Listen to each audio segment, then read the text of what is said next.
လူနဲ့အနည်းဆုံးတလိษံလို့ပြောရင်မြောက်ဝန်ချစ်ပန်းစီတွေကိုပြေးမြင်ကြမှာပါဒါပေမဲ့ကိုအရန်ချစ်ရတဲ့အိမ်မွေးတလိษံမြောက်ဝန်လေးတစ်ကောင်ကလူသက်ဆိုင်ဖို့တစ်ခုလို့ဖြစ်သွားရင်ဘာဆက်ဖြစ်မလဲဒါကတော့2016ရဲ့အသစ်ထွက် horror ကားတဲ့ Bramic Bed ဖြစ်ပါတယ်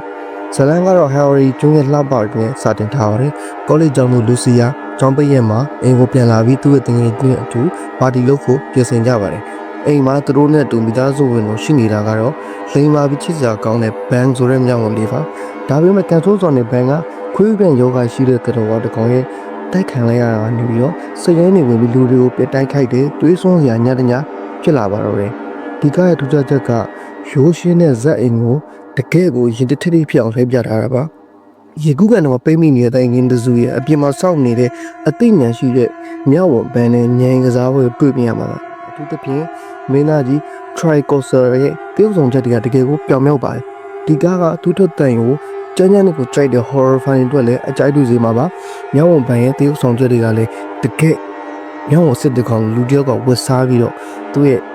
လူပညာပုံခေါ်မှုတွေနဲ့ပြုံးဆောင်လာတာမို့လို့တကယ်CGI မြောက်ကိုတွေ့ရမှာမဟုတ်ပဲလူကိုယ်ရဲ့ပြုံးဆောင်တဲ့မြောက်ကိုတွေ့ရမှာဖြစ်ပါတယ်မကြည့်ရသေးရင်အခုပဲကြည့်လိုက်ဖို့အကြံပြုပေးရစေနောက်တဲ့ရုပ်ရှင်အမွှန်းတွေကိုသိချင်ရင်ကျွန်တော်ရဲ့ Playlist Channel ကို follow လုပ်ထားဖို့မမေ့ပါနဲ့